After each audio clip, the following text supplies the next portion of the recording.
Shalom, selamat malam Bapak Ibu Saudara yang terkasih. Mari bersama-sama malam hari ini kita datang, kita satu hati untuk memuji dan menyembah Tuhan.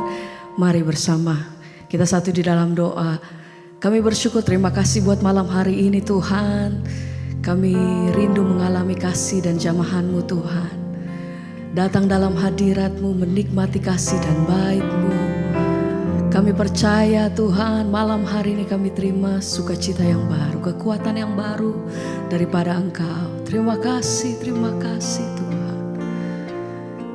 Segala pujian, hormat dan syukur kami hanya bagi-Mu Tuhan. Sebab Engkau yang layak terima pengagungan dari mulut lidah bibir kami. Engkau layak Tuhan. Sembah pujian syukur hanya bagi-Mu Tuhan. Kami mau datang dalam hadirat-Mu.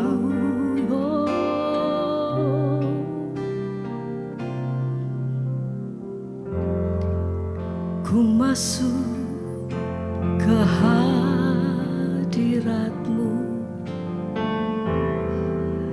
di tempat kudus-Mu Tuhan. Tiada kata-kata selain puji dan sembah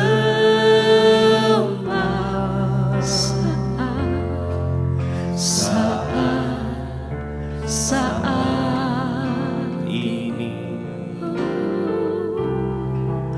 alangkah indahnya Tuhan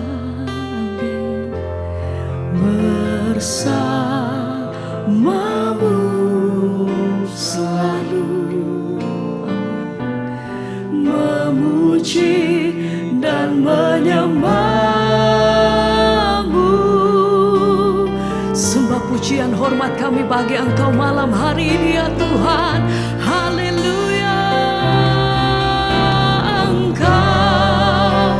Tuhan, pujianku Engkau, Tuhan, kemuliaanku, kekudusan-Mu penuhi tempat ini. Kami sembah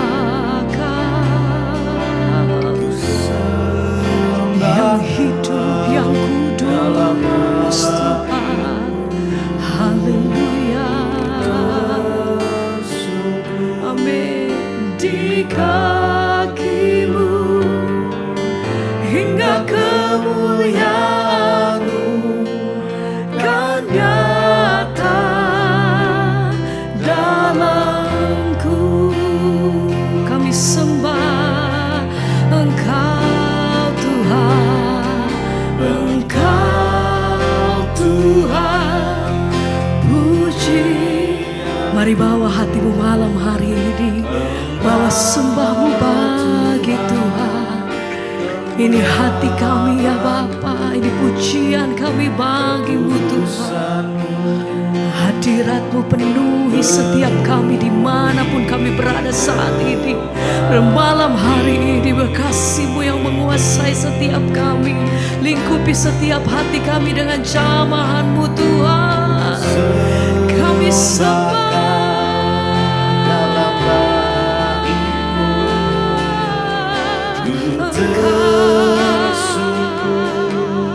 di kaki-Mu hingga kemuliaan-Mu kan nyata dalamku.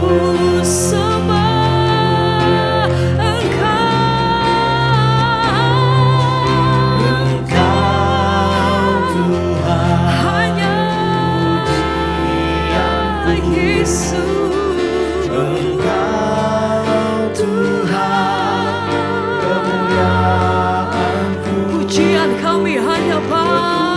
bagimu, penuhi tempat ini. Kami sembah Engkau Tuhan,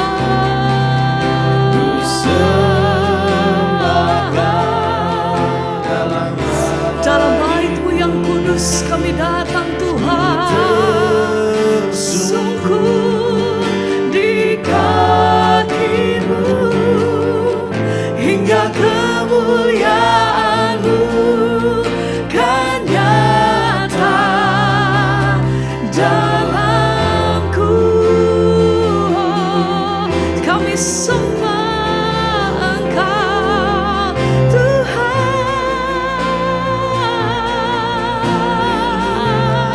Mari bawa setiap hatimu datang memuji dan menyembah Tuhan malam hari ini. Mari lepaskan hati, nyatakan Tuhan terima kasih untuk semua yang Tuhan lakukan atas hidup kami.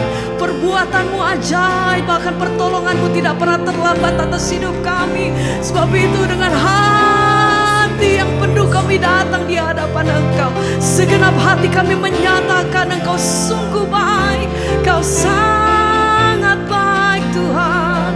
Segala pujian kami bagi-Mu, oh Tuhan. Ditinggikan Engkau selama-lamanya.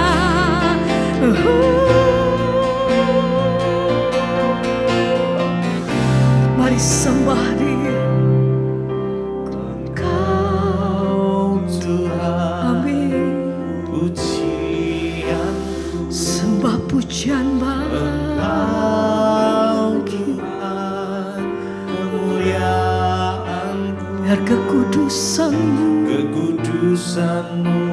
oh, penuhi tempat ini. Kehadiran-Mu itu yang menjamah dimanapun kami berada saat ini Tuhan. Sembah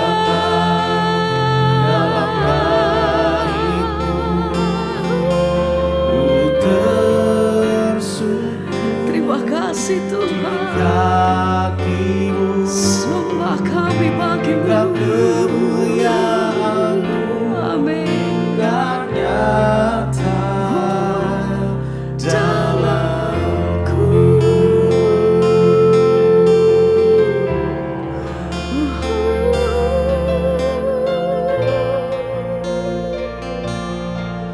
Selamanya kami sembah yang kudus Tuhan. Mengalir kuasa-Mu, haleluya. Terima kasih Tuhan. Penuhi setiap kami dengan jamahan-Mu. Kau saja yang suci,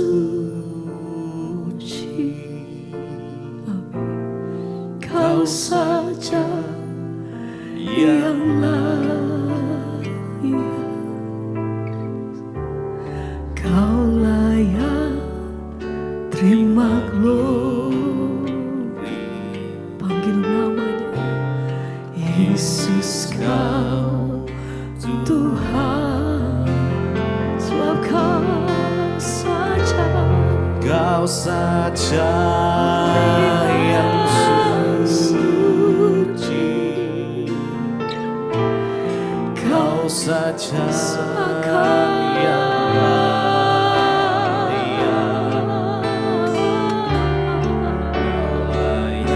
Engkau layak terima pengagungan dari kami Tuhan. Oh, Yesus, Kau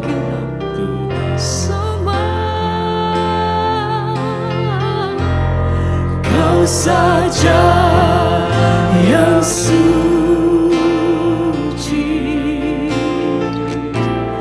Kau saja yang layak.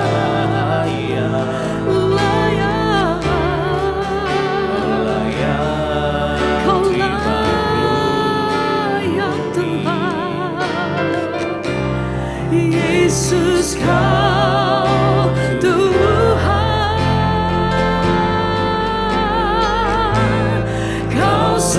saja yang suci, Kau saja yang layak. Kau layak terima glori, terima glori. Hanya Yesus Engkau, hanya Yesus, hanya Yesus Tuhan. Oh, Kau saja yang suci, Kau saja yang layak.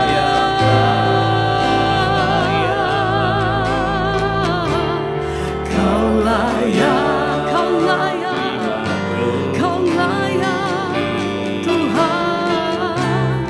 Yesus Kau Tuhan.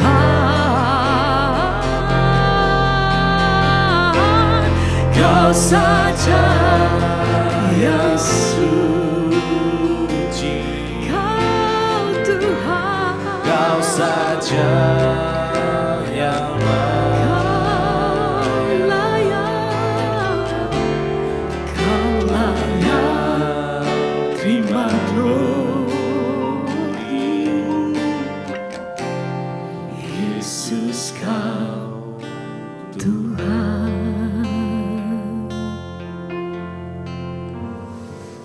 Segala pujian bagimu Bapa, yang layak disembah, yang kudus, yang bertata Engkau, yang kudus layak.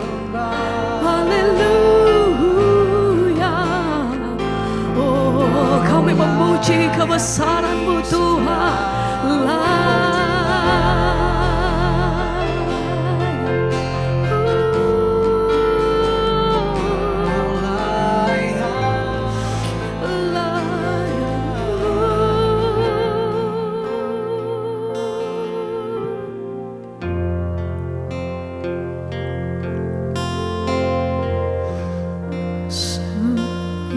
Sungguh Engkau yang layak untuk disembah Tuhan. Malam ini kami mau tinggikan Engkau. Kau layak disembah di segala bangsa. Yesus. Layaklah segala bangsa sujud kepadamu,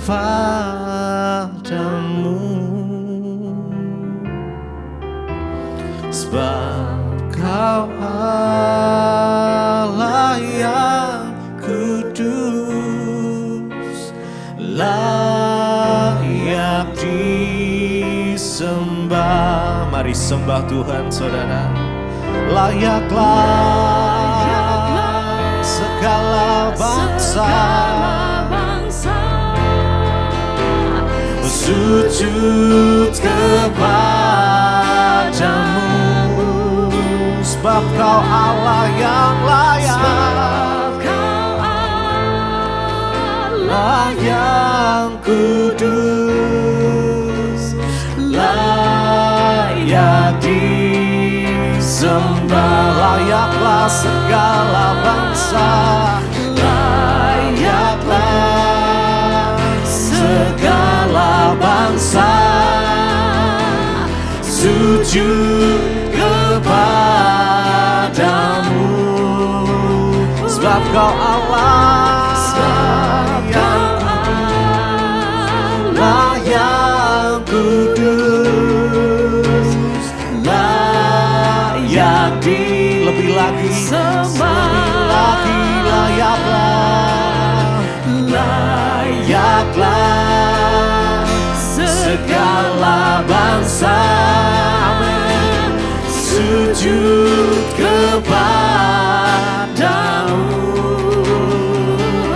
sebab Engkau Allah yang kudus, layak kudus, layak disembah. Layaklah segala bangsa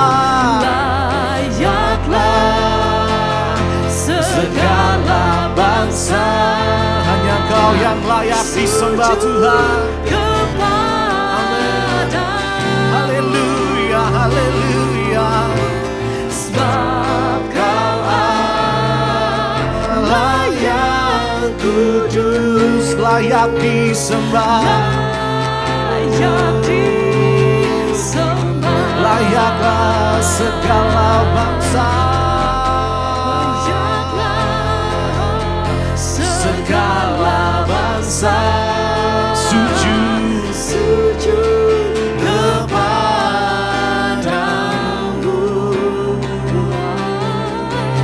Sebab Kau Allah yang kudus, layak disembah, layak disembah. Oh, mari sembah Dia, agungkan namanya. Kami sembah Engkau Tuhan, Kau yang layak disembah Tuhan. Di atas suku dan bangsa, oh Yesus Tuhan. Layaklah segala bangsa sujud kepadamu. Amin. Biar lutut bertelut, lidah mengaku. Sebab Kau Allah yang kudus, layak disembah. Sekali lagi dengan segenap hati, sembah Tuhan. Layaklah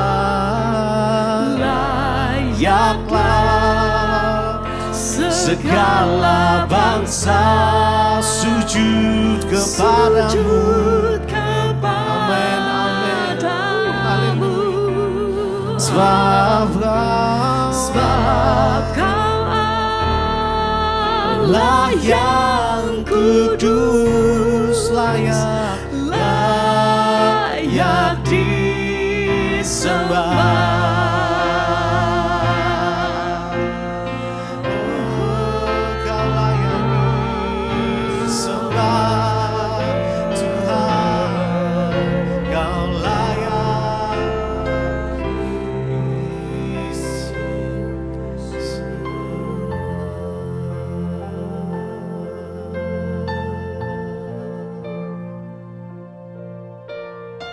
Terima kasih Bapak, kami mengucap syukur buat malam ini kami boleh kembali diizinkan berjumpa di Mesbah Doa. Semua karena anugerah Tuhan. Karena itu Tuhan berbicara bagi kami lewat kebenaran firman-Mu. Kami rindu untuk selalu mengerti isi hati Tuhan. Urapi setiap kami, urapi hamba-Mu yang tidak ada apa-apanya. Kami buka hati bagi firman-Mu di dalam nama Tuhan Yesus. Haleluya. Amin, amin, amin. Iya, shalom Bapak Ibu yang terkasih. Kita berjumpa kembali di Mesbah Doa malam hari ini, dan puji Tuhan saya percaya kita semua dalam keadaan sehat, baik dan luar biasa. Iya, baik saudara, kita akan sama-sama ya mendengarkan firman Tuhan. Namun sebelumnya saya akan bacakan kesaksian yang sudah masuk terlebih dahulu. Shalom Ibu Debbie, ya saya bernama Santi, ya saya tinggal di Jambi. Ya, shalom yang ada di Jambi. Saya mau bersaksi tentang kebaikan Tuhan dalam hidup saya, Bu. Jadi ceritanya begini. 5 tahun yang lalu saya dipindah tugas ke daerah lain. Perasaan saya saat itu marah. Saya kesal ya, dan saya tidak ikhlas. Ya, semua bercampur menjadi satu. Marah, kesal, ya tidak ikhlas ya, karena tiba-tiba saudara pekerjaannya dipindah ke daerah lain. Saya merasa ya saya tidak membuat kesalahan yang fatal di kantor. Tetapi kenapa saya harus dimutasi? Akhirnya walaupun tidak ikhlas saya mencoba menjalani keadaan tersebut. Saya mencoba berdamai dengan diri sendiri dan saya mencoba menerima semua kenyataan ya dengan hati yang ikhlas, dan itu adalah merupakan hal yang sangat sulit. Iya ya. Ketika sesuatu terjadi bertentangan dengan apa yang kita harapkan dan kita mau, maka pasti sulit ya saudara. Dan akhirnya tahun berganti tahun saya mencoba untuk mengajukan permohonan mutasi supaya saya bisa kembali lagi ke Jambi. tapi semuanya sia-sia belaka. Saya terlalu berharap kepada manusia sampai saya lupa berpengharapan kepada Tuhan. Dan alhasil yang saya dapatkan hanyalah kekecewaan, kecewa dan kecewa. Sampai pada puncaknya saya merasa sangat putus asa karena tidak kunjung bisa pindah kembali ke Jambi. Sempat saya terpikir untuk berhenti kerja saja daripada saya tidak bisa pindah kembali. Tapi mama saya selalu mengatakan, ya kalau kamu berhenti kerja, kamu mau kerja apa lagi? Saya jawab, nanti saja mah, nanti biar dipikirkan. Akhirnya saya teringat tentang khotbah Ibu Debbie, ya, yang Ibu sampaikan bahwa kita jangan terlalu berharap kepada manusia. Itu adalah firman Tuhan, ya, yang Ibu sampaikan. Berharaplah kepada Tuhan dan belajar untuk menyerahkan semuanya kepada Tuhan dan biarkanlah Tuhan yang bekerja. Tuhan tidak pernah mengecewakan kita, janjinya itu ya dan amin. Akhirnya di awal tahun saya mencoba berserah kepada Tuhan, ya, saya mulai doa dan puasa bahkan rutin beberapa minggu, dan saya mulai imani dalam hati, ya, bahwa tahun ini saya bisa pindah kembali ke Jambi. Saya juga bernasar kepada Tuhan, saya bilang Tuhan kalau Tuhan izinkan saya mutasi dan kembali ke Jambi, saya akan bersaksi di Mesbah Doa. Dan puji Tuhan Bu, ya, di akhir beberapa bulan yang lalu SK saya keluar, SK mutasi, dan nama saya ada dalam SK tersebut. Saya sangat bersyukur kepada Tuhan saya bisa kembali ke Jambi. Tidak ada henti-hentinya saya mengucapkan dan berterima kasih atas kebaikan Tuhan di hidup saya. Apa yang mustahil bagi manusia itu mungkin bagi Tuhan. Ya, dan saya sudah bertugas di Jambi dan bisa berkumpul kembali bersama orang tua. Anugerah yang luar biasa bagi saya. Saya juga selalu mengikuti Mesbah Doa dan Mesbah Syukur walaupun waktunya tidak tepat. Saya suka mendengar semua khotbah-khotbah Ibu di YouTube dan itu sangat-sangat menguatkan. Terutama di saat-saat iman kita mulai lemah, ya saya pasti kuat dengar firman Tuhan Ibu sampaikan. Demikian kesaksian saya Ibu, terima kasih kepada Tuhan Yesus. Juga buat Ibu Debbie beserta seluruh tim Mesbah Doa dan Mesbah Syukur, mohon maaf jika kesaksian saya ini panjang. Kiranya Tuhan Yesus yang memberkati Ibu sekeluarga dan seluruh tim, juga semua jemaat Mesbah Doa dan Mesbah Syukur. Amin, puji Tuhan, haleluya, ya. Saudara, seringkali di hidup ini kita diizinkan mengalami hal-hal yang kita tidak suka dan itu bertentangan dengan apa yang kita mau. Tapi seringkali juga Tuhan mau mengajarkan banyak hal kepada kita di situ. Ya, dan lewat kesaksian malam ini kita mendengar satu kesaksian, satu pengalaman pribadi bahwa ketika kita mengandalkan Tuhan, maka Tuhan itu turut bekerja untuk kebaikan kita. Tapi selama kita masih mau mencoba mengandalkan manusia, mengandalkan lobby-lobby, koneksi-koneksi, maka kita tidak akan pernah bisa ya untuk mencapai apa yang Tuhan mau. Seringkali keadaan Tuhan izinkan terjadi hanya untuk melatih iman kita, melatih kita kepercayaan kita kepada Tuhan supaya kita belajar berharap lagi kepada Tuhan. Iya, baik saudara, kita akan melanjutkan hari ini pembacaan firman Tuhan. Ya, kemarin kita sudah membaca ya bagaimana akhirnya kita ya melihat akhirnya Ayub ya dia berselisih lagi dengan temannya ya.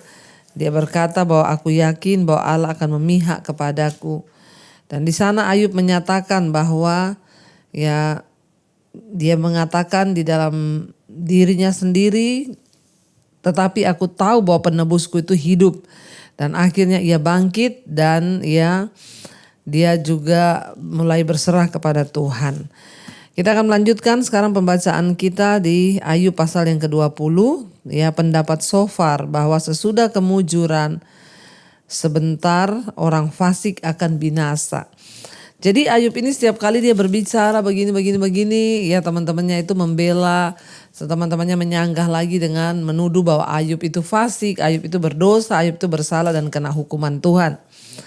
Ayat 2 pasal 20 ayat yang pertama dikatakan, maka Sofar orang Naama menjawab, oleh sebab itulah pikiran-pikiranku mendorong aku menjawab karena hatiku tidak sabar lagi, ku dengar teguran yang menghina. yang menghina aku, tetapi aku menjawab, aku ialah akal budi yang tidak berpengertian. Ya, ayat 4, belumkah engkau mengetahui semuanya itu sejak dahulu kala, sejak manusia ditempatkan di bumi?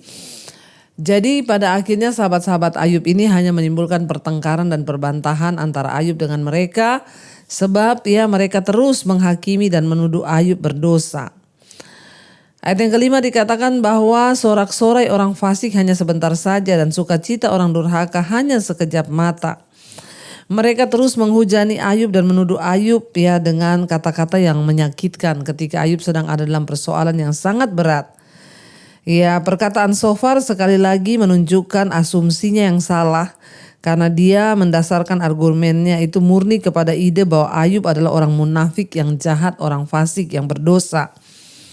Ya, Sofar mengatakan bahwa meskipun Ayub hidup baik untuk sementara waktu saja, ya bahwa orang berdosa itu cuma sebentar saja hidupnya baik, setelah itu pasti akan ada malapetaka. Dia tidaklah hidup dengan benar sehingga Allah mengambil semua kekayaannya. Menurut Sofar ya berbagai kemalangan Ayub ya itu membuktikan bahwa Ayub itu jahat, hidupnya tidak benar. Sehingga kata-katanya itu saudara sangat menyakitkan. Ya, dia bilang bahwa sorak-sorai orang fasik itu hanya sebentar saja dan sukacita orang durhaka hanya sekejap mata. Mereka terus menghujani Ayub dengan kata-kata ya bahwa Ayub itu berdosa, Ayub itu bersalah. Ayat yang ke-6, walaupun keangkuhannya sampai ke langit dan kepalanya mengenai awan, namun seperti tainya ia akan binasa untuk selama-lamanya. Siapa yang pernah melihatnya bertanya di manakah dia? Ya, jadi ini sudah kata-kata yang sangat menghujat. Mereka berkata bahwa orang berdosa itu sekalipun kepalanya tinggi sampai di awan, kepalanya menyentuh awan, namun seperti tai. Aduh, saudara, mengerikan sekali ya. Sofar ini ya, meskipun Sofar ini adalah salah ketika menunjukkan kata-kata amarahnya kepada Ayub, ya namun memang dia benar ketika berbicara tentang mengenai akhir hidup dari orang fasik yang jahat. Ya, dan dia berkata bahwa awalnya dosa atau kefasikan itu terlihat nikmat atau membawa sukacita. Ya, tetapi pada akhirnya itu akan mendatangkan malapetaka dan itu pasti orang berdosa itu akan ya hidupnya itu menderita. Memang benar apa yang diberikan Sofar ini nasihatnya, tetapi ya Ayub tidak seperti yang dia tuduhkan, saudara. Sehingga adalah tidak bijaksana untuk memberikan nasihat kepada orang yang sedang ada dalam pergumulan, apalagi itu bukan karena dosanya. Kita tahu semua bahwa Ayub itu mengalami penderitaan bukan karena dia berdosa, tapi memang Tuhan izinkan untuk memurnikan imannya Ayub. Ya, dan dia berkata bahwa orang berdosa itu pasti akan mati dan binasa. Ya, hanya sekejap mata saja. Mereka pasti akan mati binasa dan ya orang tidak akan melihat dia lagi. Beberapa orang mungkin berumur panjang dan bisa menikmati keuntungan yang didapat dalam kejahatan, saudara. Tapi ingat, pada akhirnya keadilan Allah akan berlaku. Yang tidak diketahui oleh Sofar adalah bahwa penghukuman atas dosa-dosa ini mungkin tidak terjadi dalam masa hidup si orang berdosa. Namun penghukuman mungkin ditunda sampai penghakiman terakhir ketika orang-orang berdosa itu dipisahkan selamanya dari Allah. Itu namanya penghukuman kekal. Ya, dan kita lihat di sini kita jangan terpengaruh oleh kesuksesan dan kekuasaan dari orang-orang jahat. Karena hukuman Allah terhadap mereka itu sudah pasti, saudara. Dan itu tidak akan ya ditangguhkan. Tetapi tidak semua orang yang menderita itu karena kejahatan. Ya, seperti contohnya Ayub, kita tahu bersama Ayub menderita itu bukan karena kejahatan. Tapi memang benar yang dia katakan bahwa tidak akan selamanya orang berdosa itu senang. Satu saat ketika kita hidup ini dalam dosa, mungkin kelihatan sekejap kita ini bersukacita, senang-senang, tapi pasti ya kita akan menemui kebinasaan. Ya, ayat yang ke-8, bagaikan impian ia melayang hilang, tak berbekas, lenyap bagaikan penglihatan waktu malam. Ia tidak lagi tampak pada mata yang melihatnya dan tempat kediamannya tidak melihatnya lagi. Anak-anaknya harus mencari belas kasihan orang miskin dan tangannya sendiri harus mengembalikan kekayaannya. Tulang-tulangnya boleh penuh, tenaga orang muda, tetapi tenaga itu pun akan membaringkan diri bersama dia dalam debu. Ya, jadi ini dia bicara tentang kesia-siaan orang fasik. Orang kalau hidup berdosa dalam kefasikan itu, ya semua tidak akan berarti, saudara. Bahkan kemiskinan, penderitaan itu akan dialami, dan memang sepertinya semua hal ini menimpa Ayub, ya, sehingga ya semakinlah mereka menghakimi Ayub. Ayat 12, sungguh pun kejahatan manis rasanya dalam mulutnya, sekalipun ia menyembunyikannya di bawah lidahnya, menikmatinya serta tidak melepaskannya dan menahannya pada langit-langitnya, namun berubah juga makanannya di dalam perutnya menjadi bisa ular tedung di dalamnya. Dia sedang memberikan sebuah gambaran bahwa orang berdosa itu ya kayaknya memakan sesuatu yang manis, bahkan mungkin disembunyikan di bawah lidah sehingga tidak ada yang tahu kejahatan dan dosanya. Tapi ingat, ketika ditelan itu akan menjadi bisa ular tedung, dia bilang. Ya memang seperti itulah kehidupan orang berdosa. Ya namun Ayub tidak seperti yang demikian, tapi memang benar apa yang dia katakan itu, saudara. Ya, dan dikatakan di sana ayat 15, harta benda ditelannya tetapi dimuntahkannya lagi, Allah mengeluarkannya dari dalam perutnya. Artinya apa? Ketika orang juga bekerja mungkin memperoleh harta, tapi harta itu didapat bukan dari hasil yang benar.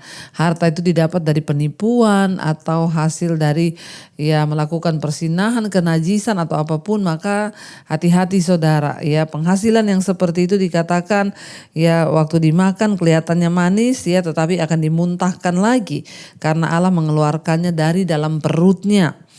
Ayat 16, bisa ular tedung akan dihisapnya, ia akan dibunuh oleh lidah ular. Ia tidak boleh melihat batang-batang air dan sungai-sungai yang mengalir madu dan dadi. Ia harus mengembalikan apa yang diperolehnya dan tidak mengecapnya. Ia tidak menikmati kekayaan hasil dagangannya karena ia telah menghancurkan orang miskin dan meninggalkan mereka terlantar. Ia merampas rumah yang tidak dibangunnya. Jadi kita lihat, saudara.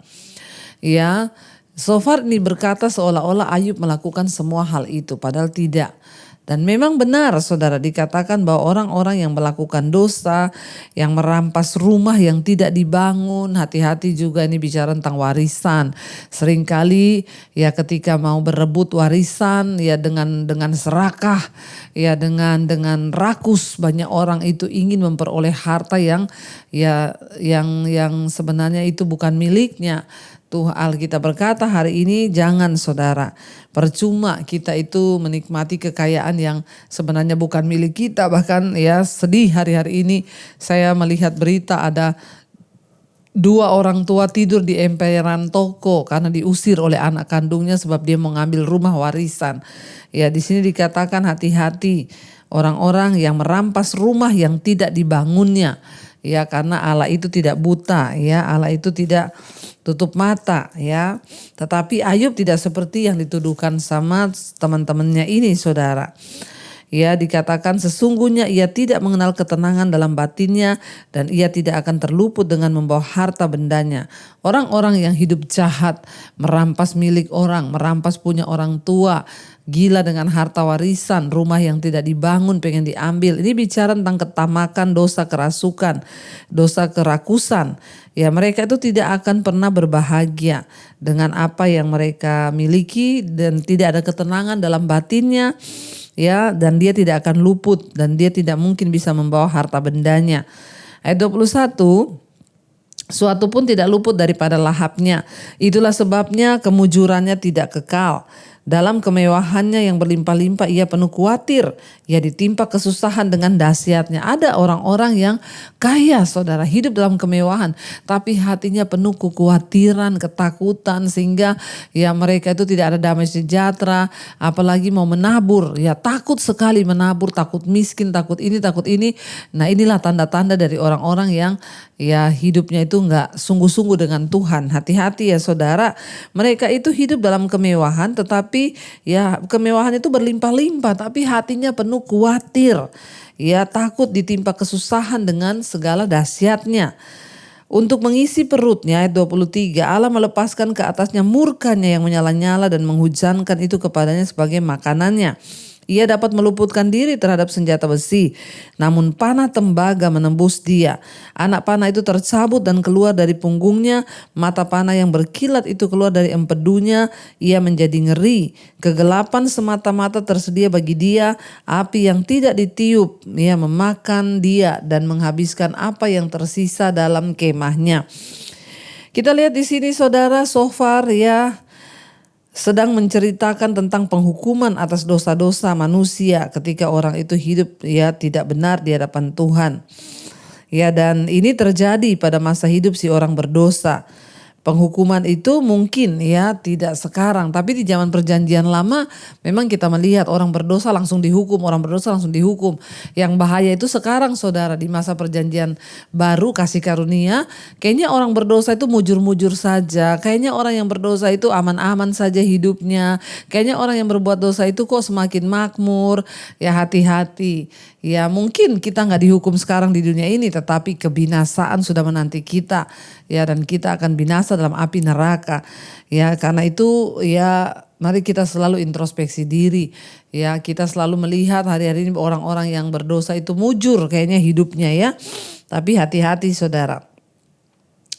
Ayat 27, langit menyingkapkan kesalahannya dan bumi bangkit melawan dia. Hasil usahanya yang ada di rumahnya diangkut, semuanya habis pada hari murkanya. Itulah ganjaran Allah bagi orang fasik, milik pusaka yang dijanjikan Allah kepadanya. Jadi saudara, mereka terus menuduh Ayub bahwa kamu itu dihukum Tuhan karena kamu fasik, karena kamu berdosa, karena kamu begini dan begini. Tapi kita tahu bersama Ayub tidak melakukan semua itu. Ya, dan Ayub sedang diizinkan Tuhan diuji, termasuk diizinkan Tuhan juga teman-temannya menghakimi dia terus seperti apa saudara dia akan bersikap. Kalau hari ini kita sedang menghadapi ujian dan mungkin banyak orang mencemooh kita, ya menuduh kita berdosa dan lain sebagainya. Coba kita introspeksi diri. Kalau memang ada dosa, mintalah ampun kepada Tuhan. Kalau tidak ada pelanggaran dan kita mengalami hal-hal yang rasanya sial atau menyakitkan, ya tetaplah duduk di kaki Tuhan dan percayalah bahwa Tuhan sedang menguji iman kita supaya kita keluar sebagai pemenang dan kita terus dimurnikan. Mari kita mau tundukkan kepala, kita renungkan firman ini, kita berdoa. Terima kasih Tuhan, kami bersyukur buat malam ini. Engkau Tuhan yang selalu menunjukkan anugerah-Mu bagi hidup kami. Karena itu Tuhan, malam ini kami mau sungguh-sungguh datang di kaki Tuhan. Beri kekuatan bagi anak-anak-Mu yang mungkin sedang menjalani proses, yang mungkin sedang menjalani satu tantangan. Tuhan tolong beri kekuatan agar iman kami terus berharap hanya kepada Tuhan. Hamba berdoa Tuhan, biarlah kami punya cara pandang yang benar tentang Tuhan, tentang proses, tentang pergumulan, agar kami tidak salah Bapa. Bahkan apapun omongan orang yang mungkin saat-saat ini sedang menghina kami, menjatuhkan kami, ajar kami belajar untuk percaya bahwa Tuhan tidak tutup mata atas hidup kami. Terima kasih Bapa buat semua firman-Mu yang menjadi kekuatan bagi kami. Biarlah kami terus setia kepada Tuhan. Berkati setiap anak-anak-Mu yang sedang ada dalam pergumulan yang berat, masalah keuangan, masalah hutang piutang, mungkin masalah sakit penyakit, masalah keluarga. Tuhan kami tahu dan percaya Engkau tidak pernah meninggalkan kami. Apapun persoalan yang sedang kami hadapi, kami tahu Tuhan turut bekerja untuk mendatangkan kebaikan bagi hidup kami. Berkati setiap mereka yang mencari pekerjaan, Tuhan beri yang terbaik. Yang ingin menjual aset, Tuhan juga pertemukan dengan pembeli yang terbaik. Yang ingin punya keturunan, bukakan kandungan yang tertutup. Apapun persoalan kami dalam rumah tangga juga biarlah pemulihan demi pemulihan terjadi atas hidup kami, agar nama Tuhan dipuji dan dipermuliakan. Berkati bangsa dan negara kami Indonesia Tuhan, biar lawatan Tuhan terjadi atas bangsa ini, supaya hujan pertobatan tercurah dan orang-orang boleh kembali kepada kebenaran, meninggalkan dosa, meninggalkan semua ikatan-ikatan dosa, dan datang di kaki Tuhan tersungkur bersujud dan menerima Engkau sebagai Tuhan dan Juru Selamat. Berkati bangsa ini Tuhan, biar roh takut akan Tuhan ada di atas pemerintahan bangsa kami, keamanan, ketentraman Tuhan beri buat bangsa kami Indonesia. Terima kasih Bapa buat setiap anugerah-Mu yang terbaik. Berkati Tuhan dalam proses akan perpindahan jabatan ke presiden yang baru, Tuhan juga menjagai bangsa ini. Damai sejahtera Kristus ada di atas bangsa kami. Kau juga memberkati semua bangsa-bangsa di 5 benua, Asia, Afrika, Amerika, Eropa, Australia.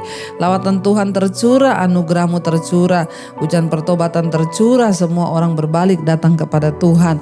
Apapun masalah persoalan kami tahu dan percaya di dalam nama Yesus ada jalan keluar. Terima kasih Bapa, kami kuat menanggung setiap masalah di hidup kami.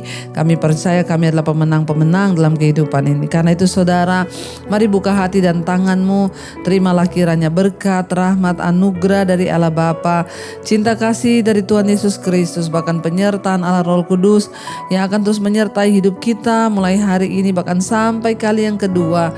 Tuhan Yesus datang kembali menjemput setiap kita.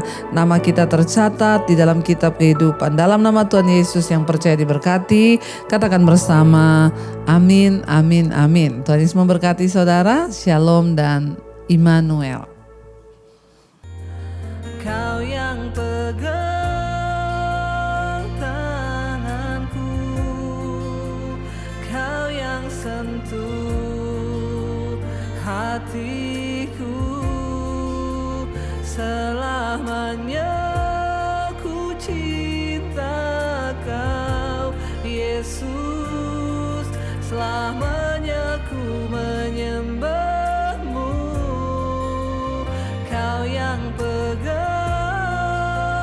tanganku, Kau yang sentuh hatiku,